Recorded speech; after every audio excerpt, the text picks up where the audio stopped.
Today we're excavating on fortified area, found this ruined M-type bunker. We found ammunition and I've asked my friend to tell about explosives. He knows subject better than I know and always speaking to the point. There were attempts to disarm those explosives after war, he begins. With serious casualties, sappers gave up on idea of disarming battlefield explosives. They left lot of party disabled mines and shells, which messed things up completely. There are shells with no fuse. These haven't been removed by combat engineers in 1950s, but there is varieties that had second fuse at the bottom, which have not been removed. They still can be dangerous since their main charge is still alive. Live artillery shells are present on all battlefields in a wide spectrum: high explosive, fragmentation, anti-personnel, armor-piercing, incendiary, shrapnel, smoke shells, etc. Shells that had an explosive fuse at the bottom, not safe.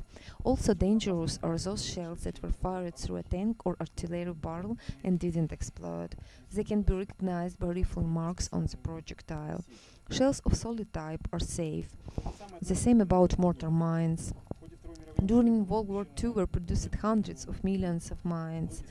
Most of them were armed for detonation at the moment of being shot from a mortar. So whenever one is found with a fuse-induced shot-through percussion cap, one is armed and ready to explode. It's better to leave those completely alone, because the mine's thick body keeps the rust away, preserving most mines in a working and therefore deadly condition. This is Soviet F-1 grenade. We call them limonkas. Particularly this limonka is not real. It is a dummy produced for training. It was found on battlefield, though. It is not rare to find them. I assume Soviets must have used dummies in a battle for some purposes.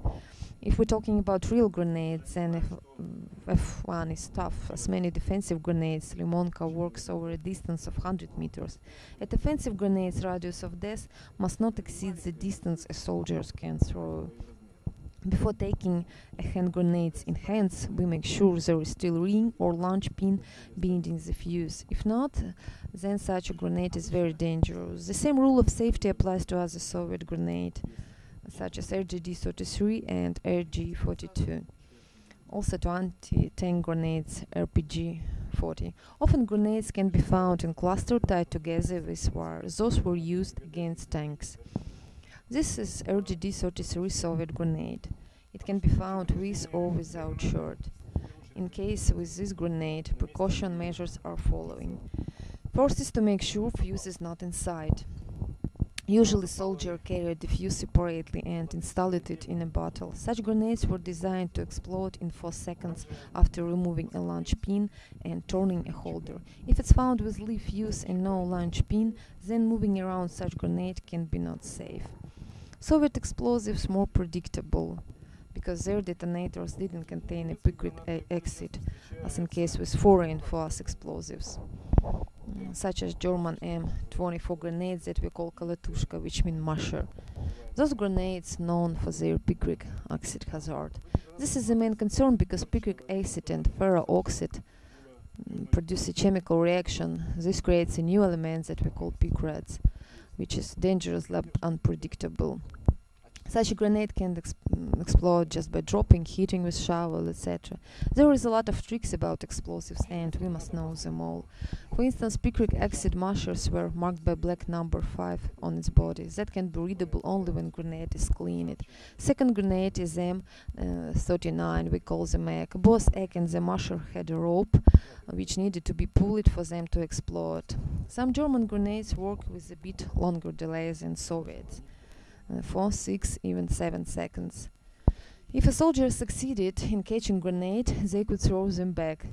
There is also explosive objects that don't look like typical explosives, all sorts of fuses, detonators, parts of shells and mines, among them rifle grenades.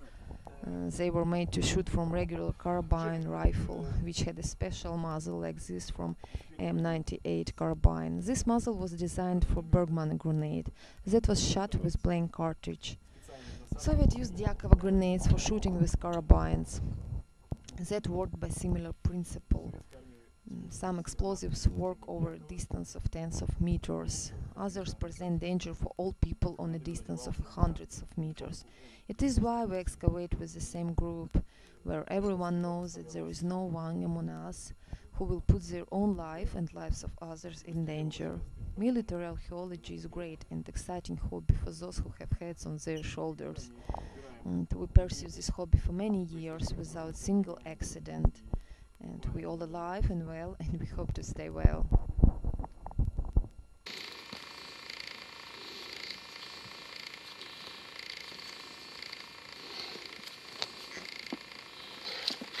Clay is the best preservant.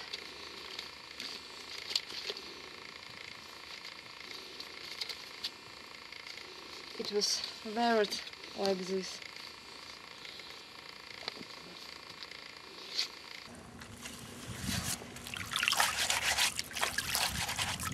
Emblem means the wearer was soldier of Wehrmacht.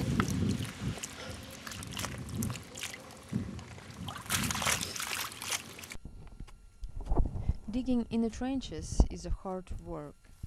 I can be tired, but I never bored with this hobby. Most important is to know the exact places of battles. This place is at the ramparts. Here in July 1941 began first big battle of World War II, Battle for Defense of Kiev. This Mosin carabine is from that time.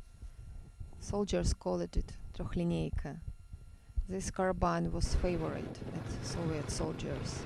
To cool off, we are going to have a ride on my friend's motorcycle. Now we're riding along the enemy side of the wall. This side provides more fountains. I feel lucky that I live here, at a place where history is right under my feet. Historians tell that building each wall could take 20-30 years. The amount of effort is comparable with building of Egypt pyramids. Of course, our walls are not so famous as the pyramids of Egypt, but there were more practical use from the walls than from pyramids. Ramparts used to defend town during all history. Some relics found at the wall are 1,000-year-old. We must dig really deep to reach those layers. Trochlineyka is one easy catch. This carabine is powerful. It can be restored if it's found loaded. Usually, when we make a first shot from restored carabine, we pull her up tied to the trigger. Sometimes a first cartridge explodes inside of a carabine. This is me amazing Trochlineyka and myself in nearby lake. There are many people today on the beach. It would not be so overcrowded if I was bathing some old rusty bomb.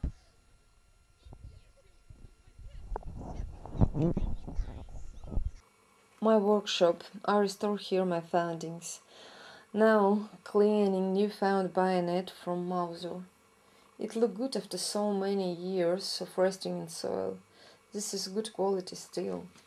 Grooves to enable better blood flow. Here in villages they still slaughter cows and pigs with them. It was designed for immediate effect, while Russian bayonet from Trochlineyka, Mosin carabine, was leaving never healed quadrangular step-wound mean bayonets. All late 19th century models. They caused many blood poisoning in First World War and were widely used in World War II battles. Human mind is very inventory with producing all sorts of weapons. I'm sure if all those effects were brought on the field of medicine, then cancer would be already defeated.